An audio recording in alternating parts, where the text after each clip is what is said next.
ಈ ಫ್ರೆಂಡ್ಸ್ ಎಲ್ಲರಿಗೂ ನಮಸ್ಕಾರ. ಇವತ್ತಿನ ವಿಡಿಯೋದಲ್ಲಿ ಇನ್ಸ್ಟೆಂಟಾಗಿ ನಿಮಗೆ 1,00,000 ರೂಪಾಯಿವರೆಗೂ ಸಾಲ ಕೊಡುವಂಥ ಒಂದು ಬೆಸ್ಟ್ ಲೋನ್ ಅಪ್ಲಿಕೇಶನ್ ಬಗ್ಗೆ ತಿಳಿಸ್ಕೊಡ್ತಿದ್ದೀನಿ. ಈ ಅಪ್ಲಿಕೇಶನಲ್ಲಿ ನನಗೆ 30,486 ರೂಪಾಯಿ ಅನ್ನೋದಾದರೆ ಸಾಲ ಅನ್ನೋದಾದರೆ ಕೊಡ್ತಿದ್ದಾರೆ ಈ ಅಪ್ಲಿಕೇಶನಲ್ಲಿ. ಹಾಗಾದರೆ ಯಾವ ಅಪ್ಲಿಕೇಶನ್ ಅಂತ ಕಂಪ್ಲೀಟಾಗಿ ತಿಳಿಸ್ಕೊಡ್ತೀನಿ. ಎಲ್ರಿಗೂ ಸಾಲ ಅನ್ನೋದು ಸಿಗುತ್ತೆ, ಕೊನೆ ತನಕ ವಿಡಿಯೋ ನೋಡಿ ಅಂತ ಹೇಳ್ತಾ ಈ ವಿಡಿಯೋನ ಸ್ಟಾರ್ಟ್ ಮಾಡ್ತಿದ್ದೀನಿ. ಬನ್ನಿ ಫ್ರೆಂಡ್ಸ್, ವಿಡಿಯೋನ ಸ್ಟಾರ್ಟ್ ಮಾಡೋಣ. ಫ್ರೆಂಡ್ಸ್, ಅದಕ್ಕೂ ಮೊದಲು ನೀವು ಇನ್ನೂ ನಮ್ಮ ಚಾನಲ್ನ ಸಬ್ಸ್ಕ್ರೈಬ್ ಮಾಡ್ಕೊಂಡಿಲ್ಲ ಅನ್ನೋದಾದರೆ ದಯವಿಟ್ಟು ನಮ್ಮ ಚಾನಲ್ನ ಸಬ್ಸ್ಕ್ರೈಬ್ ಅನ್ನೋದು ಮಾಡ್ಕೊಳ್ಳಿ. ಹಾಗೆ ಪಕ್ಕದಲ್ಲಿ ಕಾಣುವ ಬೆಲ್ ಐಕನ್ನ ಪ್ರೆಸ್ ಮಾಡಿ. ಹಾಲಂತ ಪ್ರೆಸ್ ಮಾಡಿದ್ರೆ ನಾವು ವಿಡಿಯೋ ಹಾಕಿದಾಗೆಲ್ಲ ನಿಮಗೆ ನೋಟಿಫಿಕೇಶನ್ ಅನ್ನೋದು ಸಿಗುತ್ತೆ. ಹಾಗೆ ತಪ್ಪದೆ ವಿಡಿಯೋಗೊಂದು ಲೈಕ್ ಅನ್ನೋದು ಮಾಡಿ. ಇಲ್ಲಿ ಕಮೆಂಟ್ ಬಾಕ್ಸಲ್ಲಿ ಸೂಪರ್ ಅಂತ ಕಮೆಂಟ್ ಮಾಡಿ ಸೆಂಡ್ ಮಾಡಿ ಫ್ರೆಂಡ್ಸ್.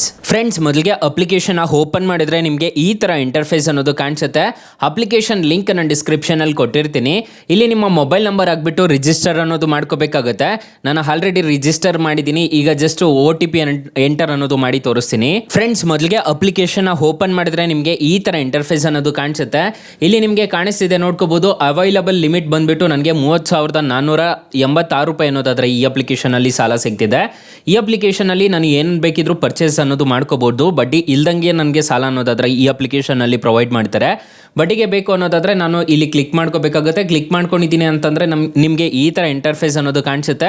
ಇಲ್ಲಿ ನಿಮಗೆ ಪರ್ಸನಲ್ ಲೋನ್ ಅಂತ ಒಂದು ಆಪ್ಷನ್ ಕಾಣ್ತಿದೀವಲ್ವಾ, ಈ ಪರ್ಸನಲ್ ಲೋನ್ ಮೇಲೆ ಕ್ಲಿಕ್ ಮಾಡಿಕೊಂಡು ನಿಮಗೆ ಕೊಟ್ಟಿರೋ ಲಿಮಿಟ್ ಅನ್ನೋದು ಇಲ್ಲೇ ತೋರಿಸ್ಬಿಡುತ್ತೆ. ಇಲ್ಲಿ ಪರ್ಸನಲ್ ರೀಸನ್ ಅಂತ ಒಂದು ಆಪ್ಷನ್ ಕಾಣುತ್ತೆ. ನೀವು ಎಮರ್ಜೆನ್ಸಿ ಪರ್ಪಸ್ಗಾಗಿದ್ರೆ ಎಮರ್ಜೆನ್ಸಿ ಅಂತ ಟೈಪ್ ಮಾಡ್ಕೋಬೇಕಾಗುತ್ತೆ, ಅಥವಾ ನೀವು ಸ್ಟಡಿ ಪರ್ಪಸ್ಗಾಗಿದ್ರೆ ಸ್ಟಡಿ ಅಂತ ಕೊಡಬೇಕಾಗುತ್ತೆ, ಮ್ಯಾರೇಜ್ ಆಗಿದ್ರೆ ಮ್ಯಾರೇಜ್ ಅಂತ ಕೊಡ್ಕೋಬೇಕಾಗುತ್ತೆ. ಫ್ರೆಂಡ್ಸ್, ನಾನು ಈಗ ಎಮರ್ಜೆನ್ಸಿ ಪರ್ಪಸ್ಗೆ ನಾನು ಸಾಲ ತೊಗೊತಿರೋದು, ಅದಕ್ಕೆ ವೆರಿಫೈ ಮೇಲೆ ಕ್ಲಿಕ್ ಮಾಡ್ತಿದ್ದೀನಿ. ವೆರಿಫೈ ಮೇಲೆ ಕ್ಲಿಕ್ ಮಾಡ್ಕೊಂಡ್ರೆ ನಿಮಗೆ ಈ ತರ ಇಂಟರ್ಫೇಸ್ ಅನ್ನೋದು ಕಾಣಿಸುತ್ತೆ. ಎಷ್ಟೆಷ್ಟು ತಿಂಗಳು EMI ಕಟ್ಟಬೇಕಾಗುತ್ತೆ ಅಂತ ಹೇಳ್ಬಿಟ್ಟು ಕಾಣಿಸುತ್ತೆ. ನೋಡ್ಕೋಬಹುದು. EMI ಸ್ಟಾರ್ಟ್ ಆಗೋದು ಡಿಸೆಂಬರ್ 3ನೇ ತಾರೀಕಿಂದ ಸ್ಟಾರ್ಟ್ ಅನ್ನೋದು ಆಗುತ್ತೆ.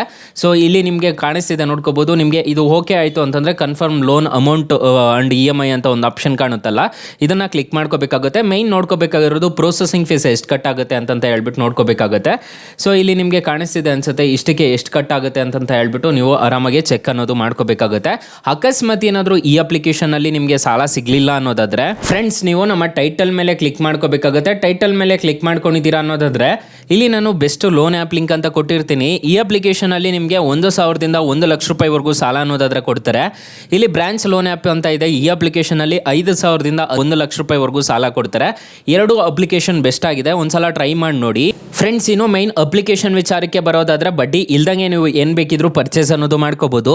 ಇಲ್ಲಿ ಫ್ಯೂಚರ್ ಸ್ಟೋರ್ ಅಂತ ಒಂದು ಆಪ್ಷನ್ ಕಾಣುತ್ತೆ ನೋಡ್ಕೋಬಹುದು. ನೀವು ಅಮೆಝಾನ್ ಲಿಂಕ್ಸ್ ತಗೋಬಂದು ಇಲ್ಲಿ ಕಾಪಿ ಪೇಸ್ಟ್ ಮಾಡಿದ್ದೀರಾ ಅನ್ನೋದಾದ್ರೆ ನಿಮಗೆ ಶಾಪಿಂಗ್ ಅನ್ನೋದು ಮಾಡ್ಕೋಬಹುದು. ಬಡ್ಡಿ ಇಲ್ದಂಗೆ ಸಾಲ ಅನ್ನೋದಾದ್ರೆ ಪ್ರೊವೈಡ್ ಮಾಡ್ತಾರೆ ಈ ಅಪ್ಲಿಕೇಶನ್ ಅಲ್ಲಿ. ಸೊ ಬಡ್ಡಿ ಇಲ್ದಂಗೆ ಅಂತಂದ್ರೆ ಒಂದು ನೋ ಕಾಸ್ಟ್ EMI ತರ ಕ್ರೆಡಿಟ್ ಕಾರ್ಡ್ ತರ ಯೂಸ್ ಅನ್ನೋದು ಮಾಡ್ಕೋಬಹುದು ಈ ಅಪ್ಲಿಕೇಶನ್ನ. ಸೊ ಆರಾಮಾಗಿ ಇದಾದ್ರೂ ನೀವು ಯೂಸ್ ಅನ್ನೋದು ಮಾಡ್ಕೋಬಹುದು. ಸೊ ನೀವು ಪರ್ಸನಲ್ ಲೋನ್ ತಗೊಂತಿದ್ದೀರಾ ಅನ್ನೋದಾದ್ರೆ ಇಂಟ್ರೆಸ್ಟ್ ರೇಟ್ಸ್ ಎಲ್ಲ ಹೇಗಿರುತ್ತೆ ಅಂತ ಕಂಪ್ಲೀಟ್ ಆಗಿ ತಿಳಿಸ್ಕೊಡ್ತೀನಿ ಬನ್ನಿ. ಫ್ರೆಂಡ್ಸ್, ಈ ಅಪ್ಲಿಕೇಶನ್ ಅಲ್ಲಿ ನೀವು ಸಾಲ ತಗೋಬೇಕು ಅಂತಂದ್ರೆ 18 ವರ್ಷ ಏಜ್ ಆಗಿರಬೇಕು ಅಂತ ಹೇಳ್ತಿದ್ದಾರೆ. ಫಾರ್ ಎಕ್ಸಾಂಪಲ್, ಈ ಅಪ್ಲಿಕೇಶನ್ ಅಲ್ಲಿ 40,000 ರೂಪಾಯಿ ಸಾಲ ತಗೊಂತಿದ್ದೀರಾ ಅಂದ್ಕೊಳ್ಳಿ. ನೀವು 3 ತಿಂಗಳಿಂದ 12 ತಿಂಗಳವರೆಗೂ ಟೆನ್ಯೂರ್ ಹಾಕೊಂಡಿದ್ದೀರಾ ಅನ್ನೋದಾದ್ರೆ ಇಂಟ್ರೆಸ್ಟ್ ರೇಟು ನಿಮಗೆ 35% ಅನ್ನೋದು ಇರುತ್ತೆ. ನೋಡ್ಕೊಳ್ಳಿ, ಆನ್ಯುವಲ್ ಪರ್ಸೆಂಟೇಜ್ ರೇಟ್ ಅಂತ ಒಂದು ಆಪ್ಷನ್ ಕಾಣ್ತಿದೆ. ಮತ್ತೆ ಇಲ್ಲಿ APR ರೇಂಜ್ ನೋಡೋದಾದ್ರೆ 16% ಇಂದ ನಿಮಗೆ 35% ವರೆಗೂ ಅನ್ನೋದಾದ್ರೆ APR ರೇಂಜ್ ಅನ್ನೋದಾದ್ರೆ ಇರುತ್ತೆ. ಮತ್ತೆ ಇಲ್ಲಿ ನೋಡ್ಕೋಬಹುದು 40,000 ರೂಪಾಯಿ ಸಾಲ ತಗೊಂತಿದ್ದೀರಾ ಅನ್ನೋದಾದ್ರೆ 1,800 ರೂಪಾಯಿ ಪ್ರೊಸೆಸಿಂಗ್ ಫೀಸ್ ಅನ್ನೋದು ಕಟ್ಟಬೇಕಾಗುತ್ತೆ. ಮತ್ತೆ 5 ತಿಂಗಳೇನಾದ್ರೂ ತಗೊಂಡಿದ್ದೀರಾ ಅನ್ನೋದಾದ್ರೆ 34% ಅನ್ನೋದಾದ್ರೆ ಇಂಟ್ರೆಸ್ಟ್ ರೇಟ್ ಅನ್ನೋದು ಕಟ್ಟಬೇಕಾಗುತ್ತೆ. ಸೊ ಇಲ್ಲಿ ನಿಮಗೆ ಕಾಣಿಸ್ತಿದೆ ನೋಡ್ಕೋಬಹುದು. ನಿಮಗೆ ಈ ತರ ಕಾಣಿಸುತ್ತೆ. EMI ನೋಡೋದಾದ್ರೆ 8,694 ರೂಪಾಯಿ ತರ ಪೇ ಮಾಡ್ಕೊಂಡು ಹೋಗ್ಬೇಕಾಗುತ್ತೆ. ನೀವು ಟೋಟಲ್ ರಿಪೇಮೆಂಟ್ ಮಾಡಬೇಕಾಗಿರೋದು 40,000ಕ್ಕೆ 43,470 ರೂಪಾಯಿ ಅನ್ನೋದು ನೀವು ಟೋಟಲ್ ರಿಪೇಮೆಂಟ್ ಅನ್ನೋದು ಮಾಡ್ಕೋಬೇಕಾಗುತ್ತೆ. ಅಪ್ಲಿಕೇಶನ್ ನಾನು ಲಿಂಕ್ ಡಿಸ್ಕ್ರಿಪ್ಷನ್ ಅಲ್ಲಿ ಕೊಟ್ಟಿರ್ತೀನಿ. 4.6 ರೇಟಿಂಗ್ಸ್ ಇದೆ. ಅಪ್ಲಿಕೇಶನ್ಗೆ 10 ಮಿಲಿಯನ್ ಪ್ಲಸ್ ಡೌನ್ಲೋಡ್ಸ್ ಇದೆ. ಅಪ್ಲಿಕೇಶನ್ ನಿಮಗೆ ಪ್ಲೇ ಸ್ಟೋರ್ ಅಲ್ಲಿ ಅವೈಲಬಲ್ ಇದೆ. ಅಪ್ಲಿಕೇಶನ್ ನೇಮ್ ನೋಡೋದಾದ್ರೆ Snapmint buy now pay in EMI ಅಂತ ಸರ್ಚ್ ಮಾಡಿದ್ದೀರಾ ಅನ್ನೋದಾದ್ರೆ ಅಪ್ಲಿಕೇಶನ್ ಅನ್ನೋದು ಸಿಗುತ್ತೆ guys. Thank you for watching. Bye. ಮುಂದಿನ ವಿಡಿಯೋದಲ್ಲಿ ಸಿಗೋಣ. ಜೈ ಹಿಂದ್.